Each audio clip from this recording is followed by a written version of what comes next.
একটু আগে একটা ঘটনা ঘটলো, শওকত মোল্লার উপরে হামলা হলো।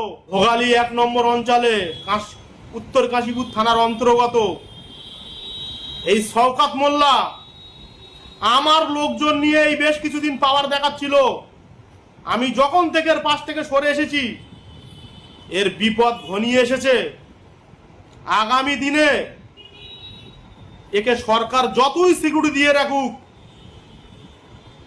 আমি চাই যাতে ভাঙড়ে আর না আসে। তবে আগামী দিনে ভাঙড়ের সাধারণ মানুষ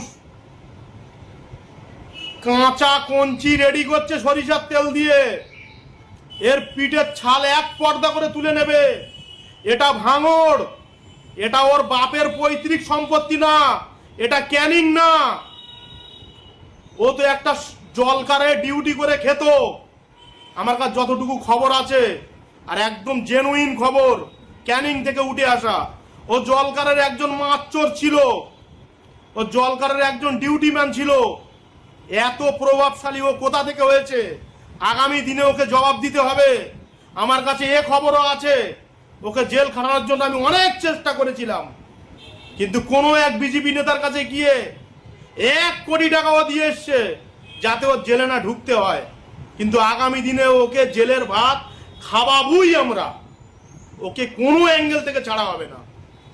ওর সঙ্গে যতজন ঘুরছে 10 থেকে 12 জন নেতা ভাঙড়ের, তারা প্রত্যেকেই তোলাবাজ, তারা প্রত্যেকেই দুর্নীতির সঙ্গে যুক্ত। আরো একটা কথা বলি, এই আরাবুল ইসলাম এ কিন্তু একটা ভেতরে ভেতরে প্ল্যান করেছিল তোয়া সিদ্দিকী হুজুরের সঙ্গে, যে ফের আমি ভাঙড়ে আসবো, ফের আমি এমএলএ টিকিট নেব। এ কিন্তু শওকত মোল্লার মতন আর 1 নাম্বার 1 জালিয়াত এবং চিটিংবাজ তোলাবাজ। এই আরাবুল ইসলাম যদি কোনো জায়গায় ভাষণ দেয়, আপনারা দূরে থাকবেন এর ভাষণ থেকে। সর্বপ্রথম 2016 আরাবুল ইসলাম মোদাসেরের বিরুদ্ধেই কিন্তু আমি সংগঠনটা করেছিলাম। আপনাদের মাথায় রাখা উচিত, আমফান ঝড়ের সময় এই আরাবুল ইসলাম, মৃত নান্নু হোসেন, মৃত ওইদুল ইসলাম 6.5 কোটি টাকা ভাগ করে নিয়েছিল। আমফানের যে টাকা এসেছিল, রাত 2টো পর্যন্ত ভাঙড় বিডিও অফিসে ভাগ হয়েছিল। সেই টাকা বেলা 11টার মধ্যে আমি আন্দোলন করে, তখন বিডিও অফিসার ছিল কৌশিক কুমার মাইতি, সেই টাকা আমি রিটার্ন করিয়েছিলাম এবং ভাঙড়ের হাজার হাজার মানুষের অ্যাকাউন্টে 5,000 করে টাকা পাঠিয়েছিলাম। আমার নাম রফিকুল ইসলাম ওরফে বাপি। আমি সব সময় অন্যায়ের বিরুদ্ধে চলা একজন মানুষ। কখনো কোনো দুর্নীতি তোলাবাজদের বিরুদ্ধে কোনোদিনও আপনারা তাদের সঙ্গে থাকবেন না। এই তোয়া সিদ্দিকী হুজুর একটা নাম্বার 1 ভণ্ড। এ বামফ্রন্টকে বলেছিল কবর দাও, তৃণমূলকে তোলো। তৃণমূল কংগ্রেসের থেকে সমস্ত রকমের সুযোগ সুবিধা নিয়ে কত কোটি টাকার মালিক আপনারা ধারণা করতে পারবেন না। এর বাড়ি আমি 7-8 বার নিচে গিয়েছি।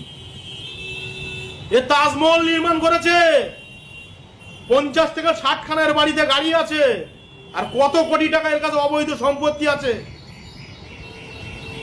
তা হয়তো আপনারা জানেন না, কিন্তু আমরা জানি, আমরা রাজনীতিটা করি। আজকের এর দেখা দেখি আব্বাস সিদ্দিকী, নওশাদ সিদ্দিকী, এই 2 ভণ্ড আবার রাজনীতিতে নেমেছে।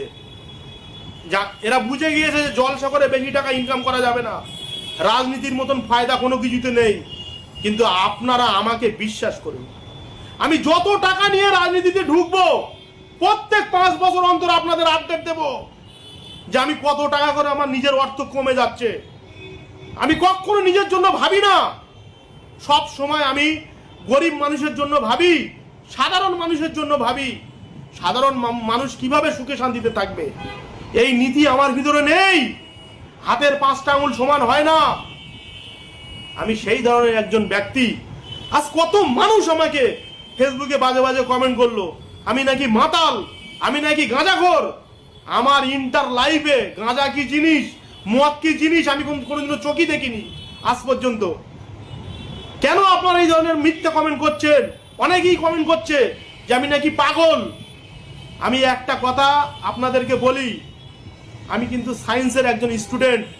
আমার 5টা সাবজেক্টে লেটার মার্কস আছে, physical science, life science, history, geography এবং ম্যাথামেটিক্স। আমি ভাঙড় বয়েজ হাই স্কুলে পড়াশোনা করেছি। ফার্স্ট ক্লাস স্টুডেন্ট, আমার রোল ছিল ক্লাস 9।